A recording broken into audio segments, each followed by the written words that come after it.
Hey, hey, hey, welcome to another day. Doing some thermodynamics today, ladies and gents. Okay, so today we are getting into our last chapter of this unit. So we're starting chapter 5. So before you watch this video, make sure you've watched the other one. It's an intro video on work and energy by Mr. Donahue. He's a colleague of mine that works down in Middleton. He has some nice lectures too. So we'll be utilizing some of those this year also. So make sure you've watched the intro video before you watch this one. All right, so here we go. First law of thermodynamics.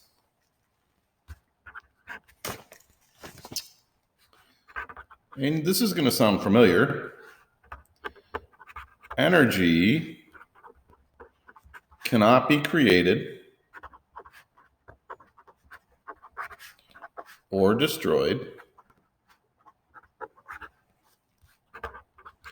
but can be converted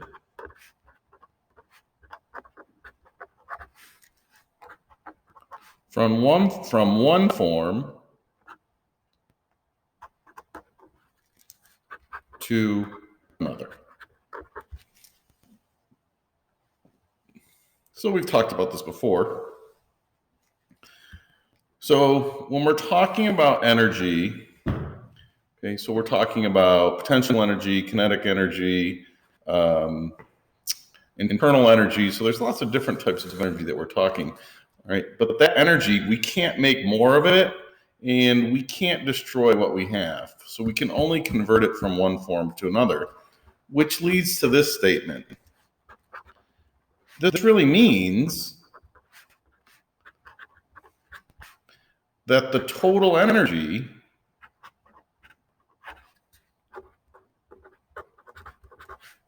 of the universe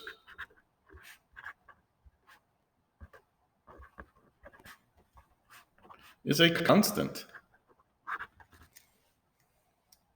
So if we can't make more energy, or we can't turn energy into something else, okay, that means the total amount of energy has to be the same. Now we can convert it into different forms, but the total amount is always going to be the same. So if something is losing energy,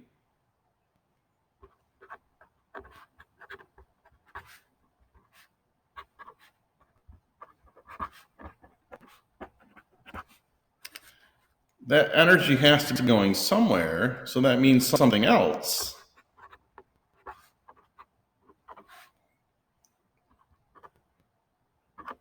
must be gaining energy. And this whole idea is the first law of thermodynamics. Now, I do want to talk a little bit about the universe. And I know you saw this in the first video, but it's pretty important.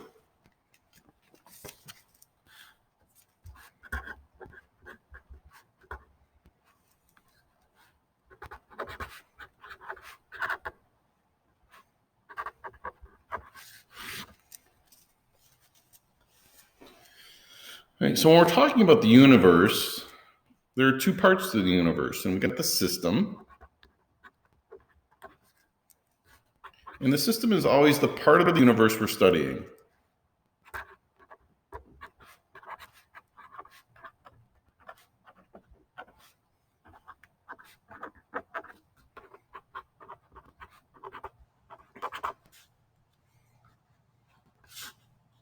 It's what we focus on.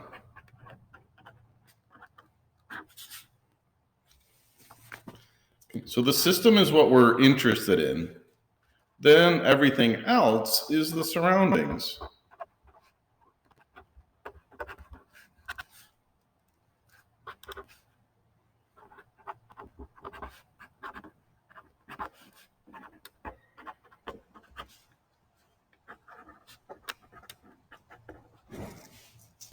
So the system is what we focus on. The surrounding is everything else. Okay. So let's say, I don't know, let's say we have an Erlenmeyer flask.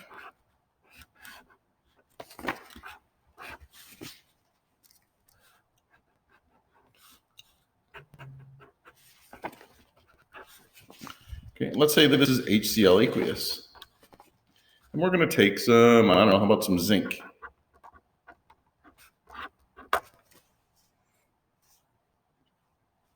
We drop it in the hydrochloric acid. And at this point, you should know that these two things are going to react. So we have zinc, solid, plus HCl aqueous goes to ZnCl2 and H2 gas, and it produces energy. Because actually this gets hot. Now, what's the system? What are we focusing on? If we're studying this, what are we focusing on?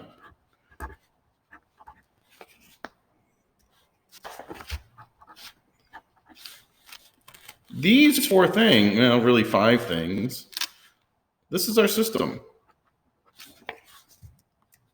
The zinc plus the hydrochloric acid and what it's turning into. Right, so this right here would be our system. So the reactants and products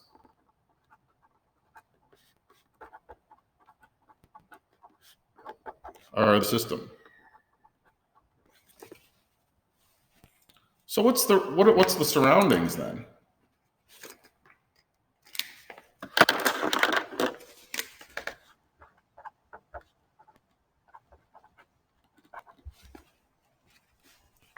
Well, the surroundings would be everything else. Okay, it would be the flask. Okay, it would be the air. The water that's in this aqueous solution that does not take part in the reaction, that would be part of the surroundings. Okay. We could go so far as to say that the table that this is sitting on would be surroundings. Okay, so anything, we could go even say, hey, look at the planet that this is being done on here on Earth, that would be considered the surroundings. Right, so you need to be able to focus on what we're studying. All right, so the thing that we're studying or looking at is always our system. All right, and then everything else are the surroundings. And this is going to be important in these calculations. Now, there are actually a couple types of systems that you need to be able to know.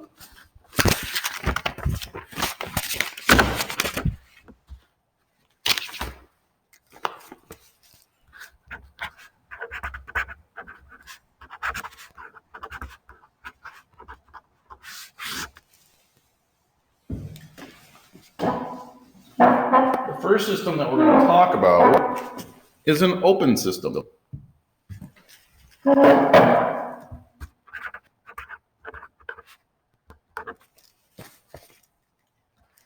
And in an open system, matter and energy are exchanged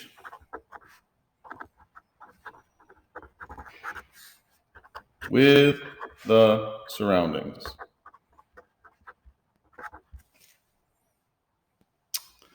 So an example of an open system, let's say I have an Erlenmeyer flask again. And let's say I just have some liquid water. If I put this on a hot plate,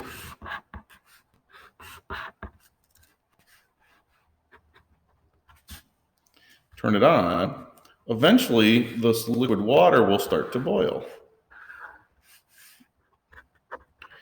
And the mass will be lost into the atmosphere. So we're losing this matter into the surroundings. Okay, so this is an example of an open system.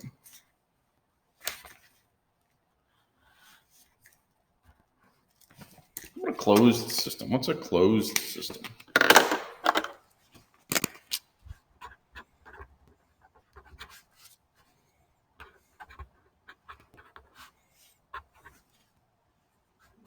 So in a closed system, energy is exchanged with the surroundings,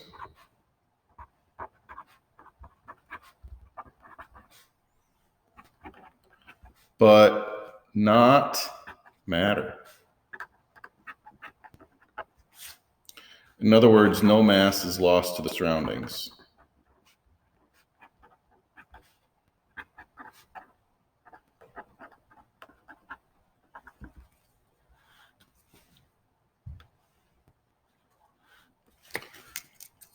So let's take the same flask.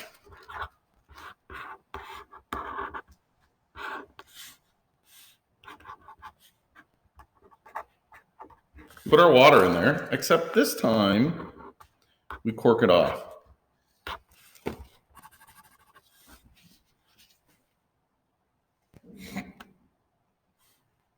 So in this case, okay, even if I don't put it on a hot plate, over time, okay, evaporation will start to happen and we'll start to get gas particles up here.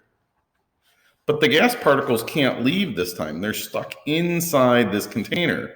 Now, we can change the temperature, so we can add heat to our system, or we can lose heat.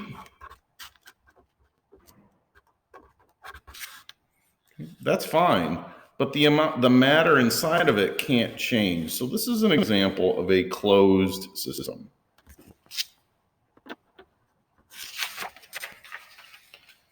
And then we have an isolated system.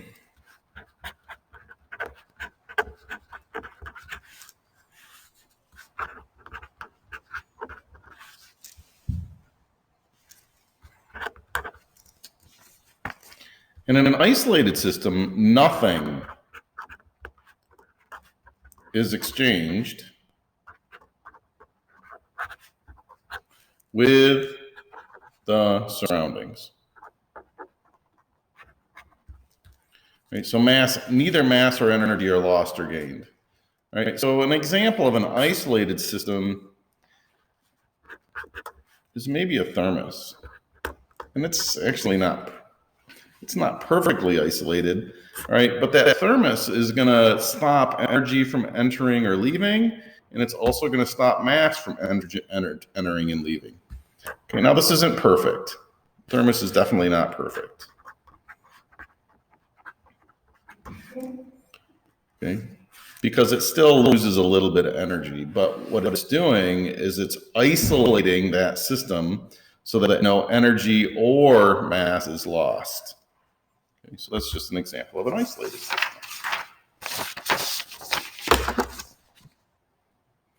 All right.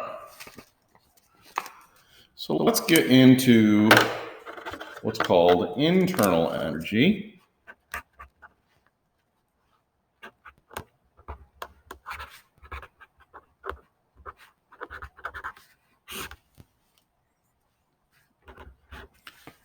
And when we're defining internal energy, it is the sum of a system's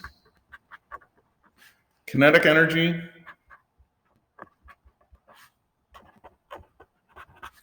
and potential energy.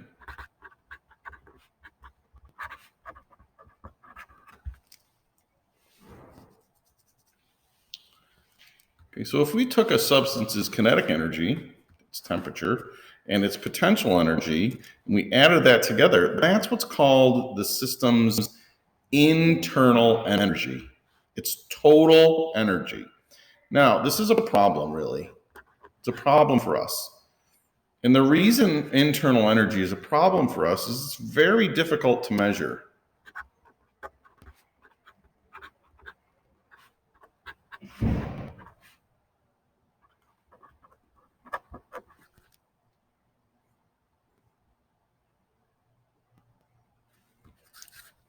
It's really hard to measure. There's lots of stuff that we tend not to know.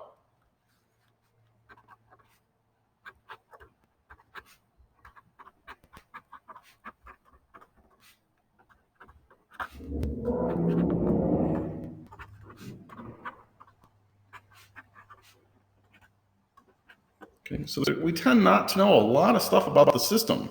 So we have to add our total kinetic energy and our total potential energy. So what does that mean? All right, well, why is that so hard? Well, let's just say that we have We want to know the internal energy of, I don't know, how about just a chunk of NaCl, solid? Well, that doesn't sound like it's too hard to figure out what its internal energy is, but we need to think about this. Okay, so what are some things that we would have to know? Well, remember, these particles, even though they're in solid form, they're still moving, they're vibrating. So we would have to know the kinetic energy of the particles.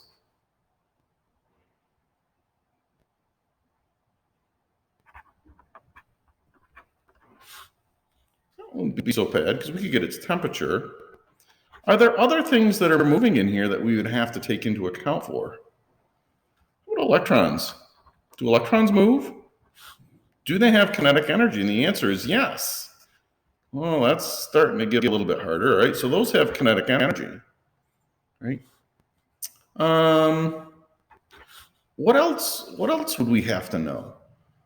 Well, there are bonds in here, all right? So there are intermolecular forces.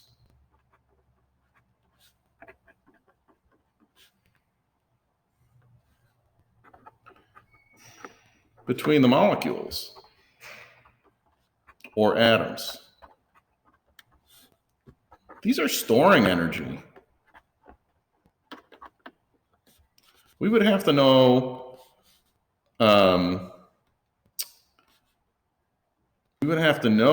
exactly what was going on with these intermolecular forces between the molecules, and that would also have to be included in our internal energy. The bonds, those are also stored energy. Not only that, now we have to look at this whole thing just in itself. All right. So we would have to look at the state it's in. It's in a solid state, right? Liquids have more potential energy than solids, and gases have more potential energy than liquids. So we have to look at its state.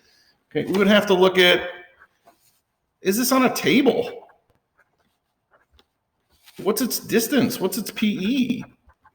Right. So there's all these different things that are involved, okay, with internal energy, and that's why it's so hard to measure it. Okay, it's really hard to say, hey, this chunk of NaCl solid has an internal energy of 60 kilojoules. I mean, it's that's almost impossible to calculate.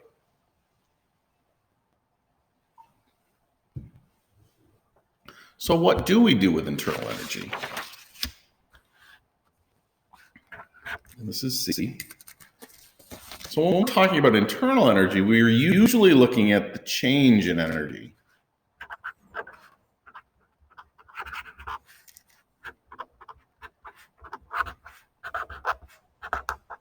So we look at delta E, or the change in energy.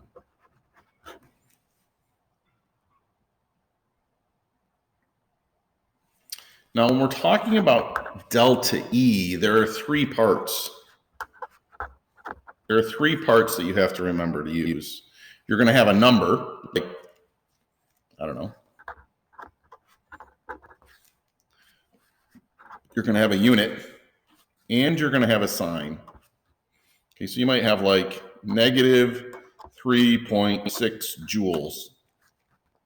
Okay, so here's your number, here's your unit, but this sign means something. Okay, and that's going to be important. So there are three parts, okay, to our energy change. Now, delta E of the system is equal to the negative change in energy of the surroundings.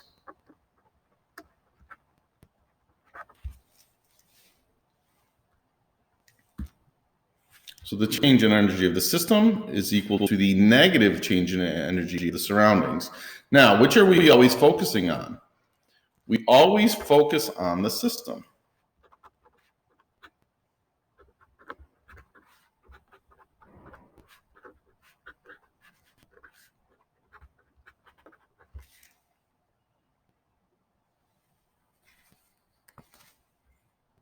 So we're always going to focus on this system. But if I know the change of energy of the surroundings, I know the change in energy of the system, right?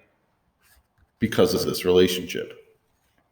Now, there's another equation that we're going to use.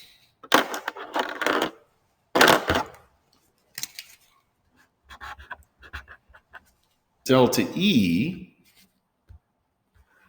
is equal to E final minus E initial.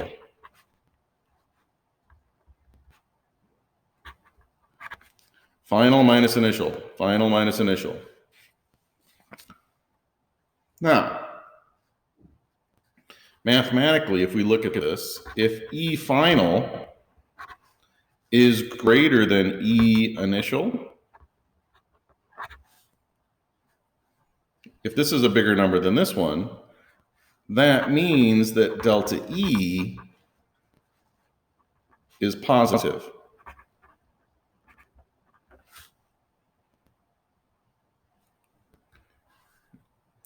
If our final has more energy than our initial, that means we've gained energy.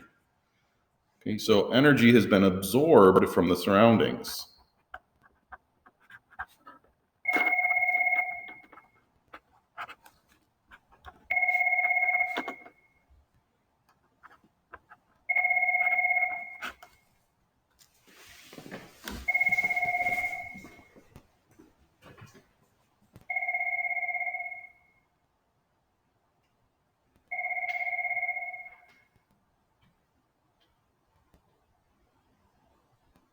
Hello.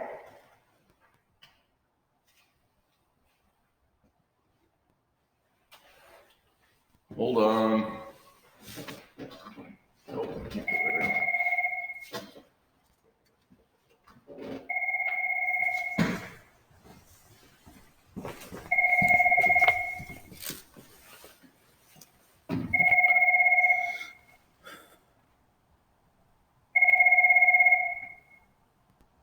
You just have to wait for it to stop.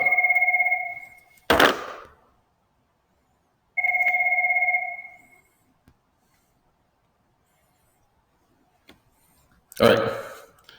So if our final is bigger than our initial, delta E is, or change in E is positive. That means energy has been absorbed from our initial state. So this has more energy, right? And this is what's defining an endothermic process. Okay, so if delta E is positive, this is telling us that it's endothermic and energy is absorbed. Well, what if E final is less than E initial?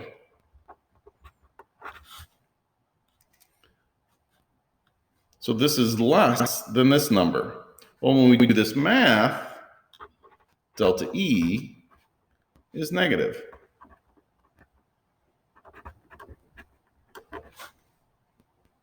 Okay, we get a negative number. That's telling us that energy is released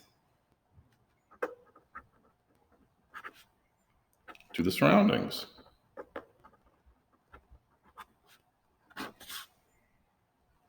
The energy is being given off, right? If we get a negative delta E, this is telling us that it's exothermic.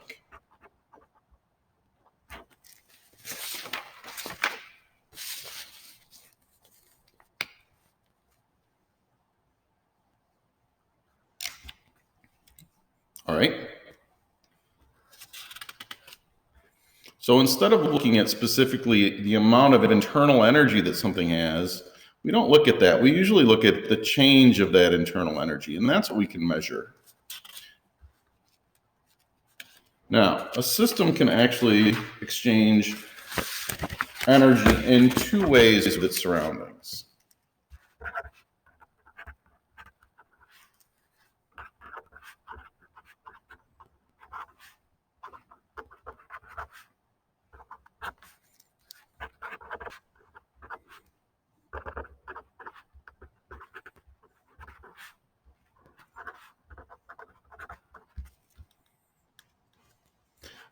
So it can exchange heat Okay, so it can gain heat or lose heat, or it can deal with work.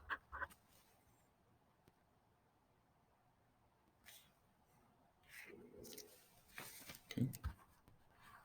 The system can either do work or have work done to it.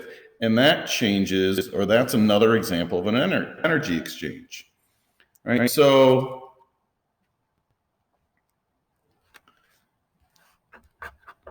internal energy of a system, two things can happen. So we can lose or gain heat. And the symbol that we use for heat is Q. So if it loses heat, okay, if it loses energy, our delta E is negative, which tells us that it's exothermic. If it gains heat, our delta E is positive, and it's endothermic. Right? So this is one way it interacts with the surroundings. The second way is when work happens.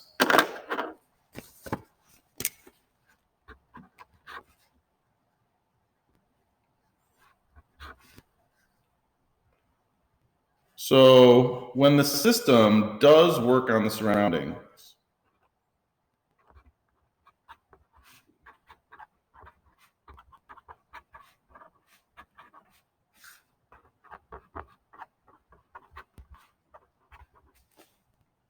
so when our system actually, and usually we're talking about expansion or contraction. So if the system expands, it's going to do work on the system. Or yeah, it's going to do, no, sorry. It's going to, if our system expands, it's going to do work on the surroundings. Right? In this case, if the system does work on the surroundings, the delta E is negative. So this is when the system expands. Oops.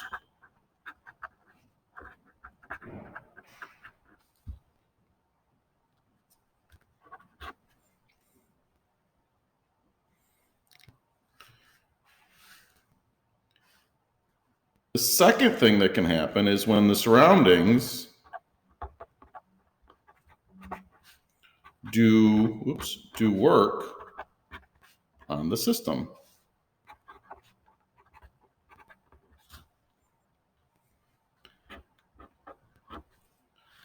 That's going to be a positive energy change. And generally what happens is we have the surroundings pushing somehow on our system. So this is when the system contracts.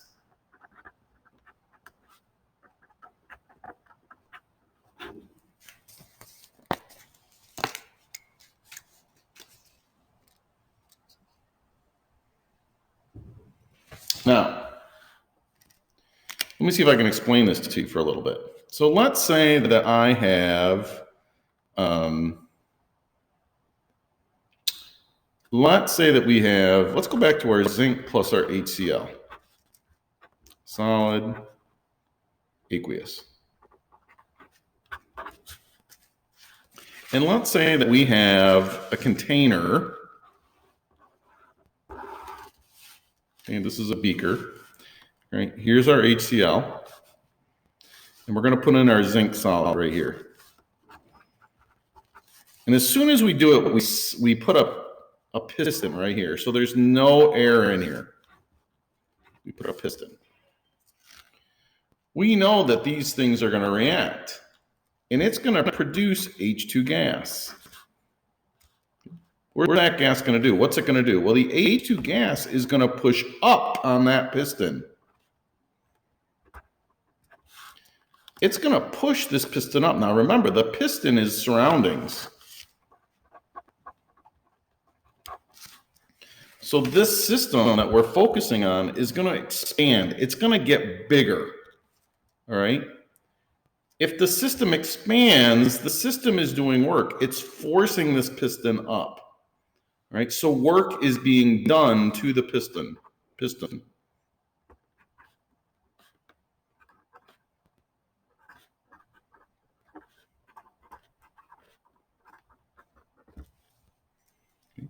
which means we're going to have a negative delta E. All right, so that's what I mean by this. All right, now, if the system actually pushes, or if the surroundings pushes on the system, it's the exact opposite. Okay? So that's kind of what I mean by the system and the surroundings doing work on each other. So now we have a quick equation that we have to deal with.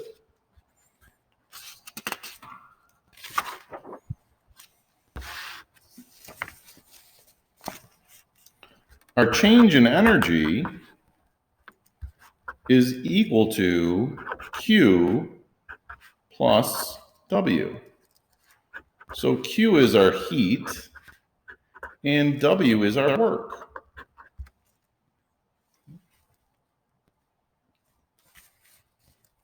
Now, because of this, we can say this. Whenever a system undergoes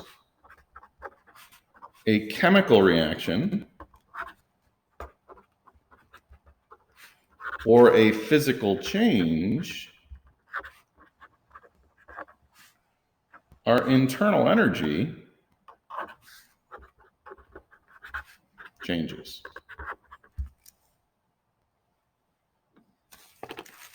Right? That's what this is saying. Now, this equation is actually part of the first law of thermodynamics.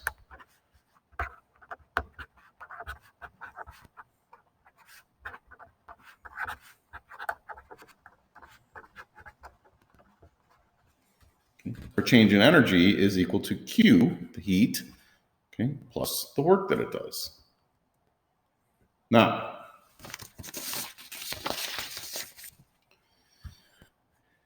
remember, if this delta E is negative, there's a loss of energy. If delta E is positive, that means there's a gain of energy.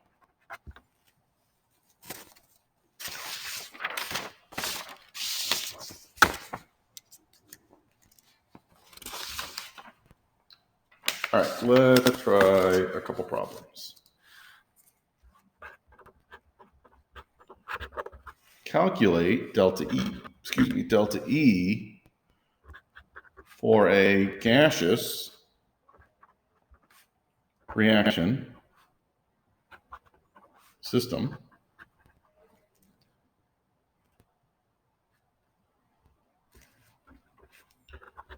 in which 30.0 joules of heat is absorbed and 24.0 joules of expansion work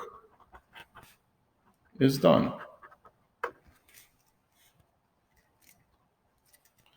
Well, we're going to use delta E equals Q plus W. All right, so it's given, okay, the problem gives me my number and my unit, but it does not give me my sign. So we need to look at Q and W because we got to figure out its signs. We're absorbing heat. So we're absorbing this 30 joules.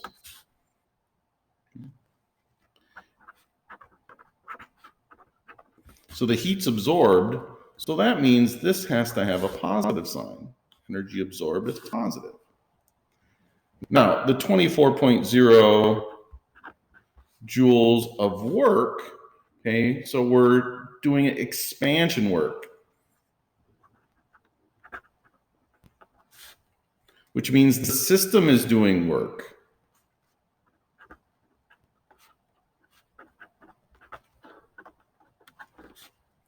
Which means the work is negative.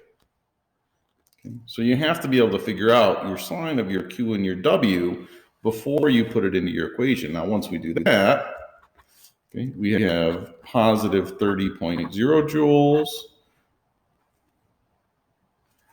plus a negative 24.0 joules, and we get a positive 6 joules. The sign matters. Okay, it's telling us that there's a net gain of energy to the system. Okay, that's what the positive sign is telling us. Now, we didn't know what we don't know what the actual internal energy is of any of these, okay? And we're calculating our change of that internal energy, and that's what we're always going to be doing. So let's try one more.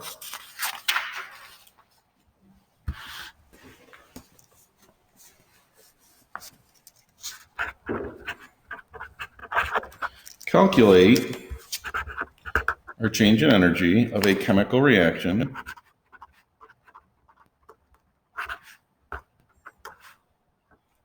in a piston chamber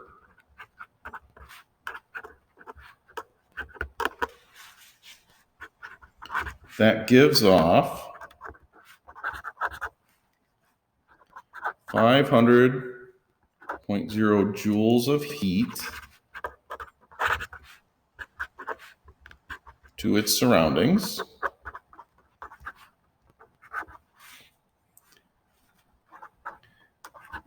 And the gas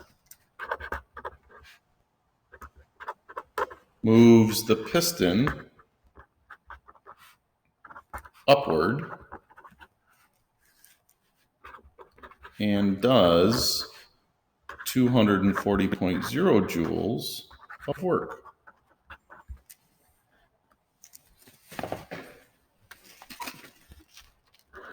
So this is like that picture I drew before. So here's the piston system. So my reaction is happening here.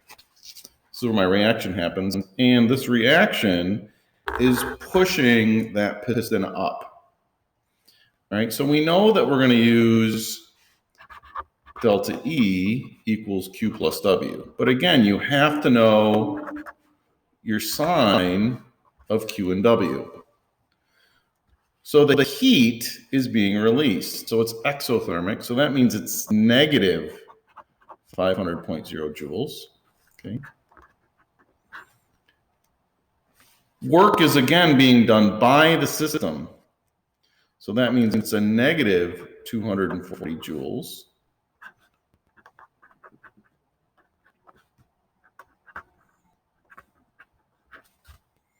So now that we know these signs, we can go ahead and put it in here.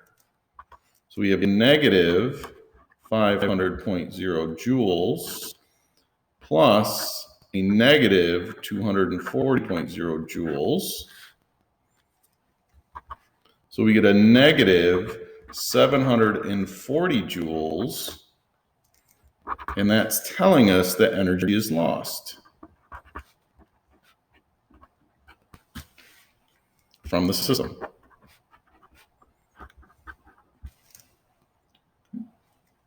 All right. So the hard part of this is just remembering to figure out your sign of your work and your heat.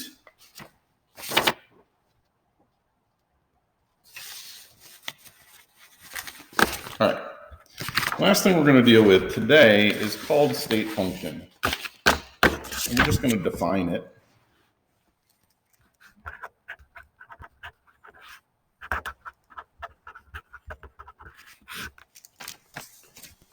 So something is a state function.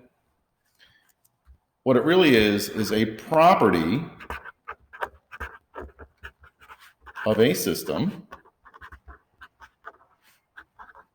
that depends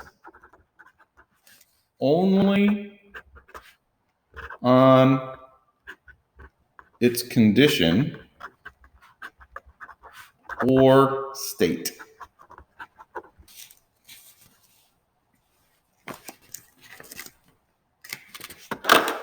And the second part of this, it is not dependent on the path the system took to reach that state. Now, this is a little bit confusing, so let me see if I can give you an example. So let's say that I have a skyscraper here. Here's the, I don't know, building.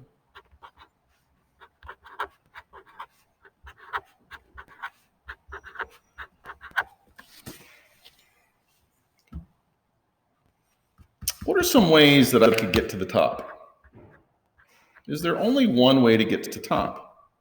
To go from here to get to the top of the building?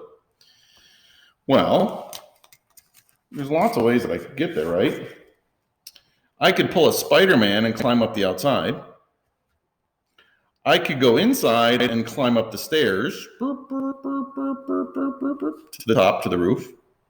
I could go in here and take an elevator to the top. I could pull a Superman and go and fly to the top.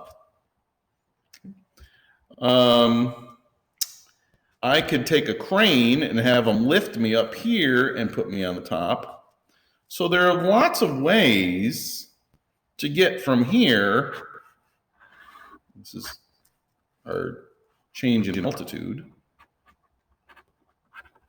There are lots of ways that I could get here. Okay? But this distance doesn't change. Okay? This distance from the ground to the top of the skyscraper, it doesn't change. It doesn't matter how I get there. This distance is still the same. Okay? So my altitude then is what's called a state function. It doesn't matter how I get there. This distance here doesn't change. Now, the distance I travel to get to the top,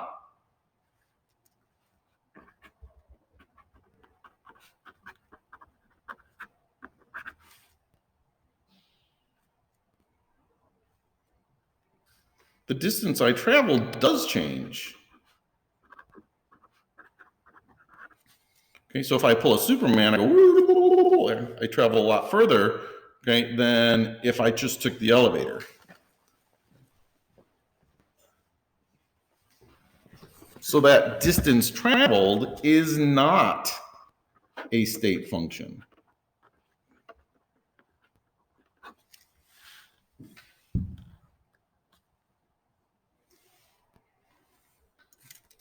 All right, let me give you another example. Let's say that I have a beaker of water.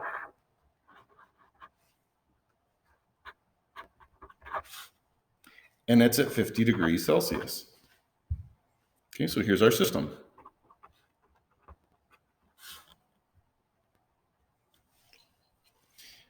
This water at 50 degrees Celsius has a very specific amount of internal energy.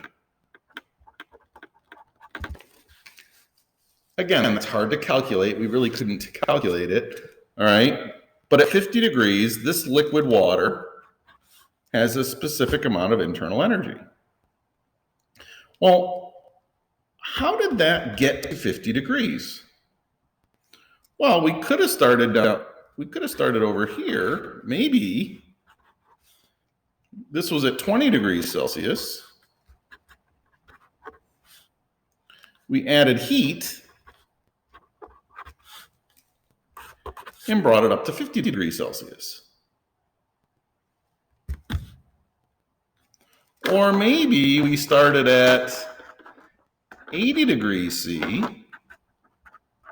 cooled it down, and brought it down to 50 degrees C. Doesn't matter which way we came from.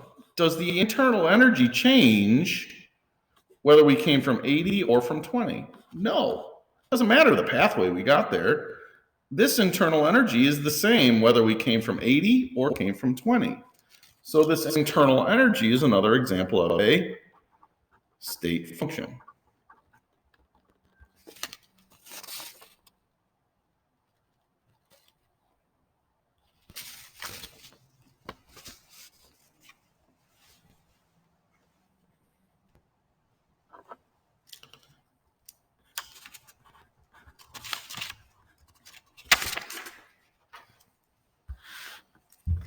Our change in energy then is also a state function.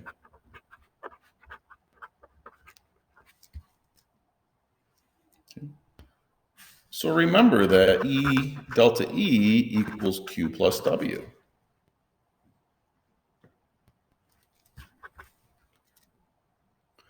Well, let's say that, okay, in two different scenarios, let's say that Q is 50 joules and W is 20 joules. The change in energy is 70 joules. Well, what if the heat was changed 10 joules and our work changed 60 joules? Our internal energy is still the same. We had two different paths on how we got there. Right? But our change is still the same. So this is, okay, delta E is also a state function. All right, so that's where we're going to end for today. Right? Make sure you watch both videos, and I got some more for you, and we will pick up this next class.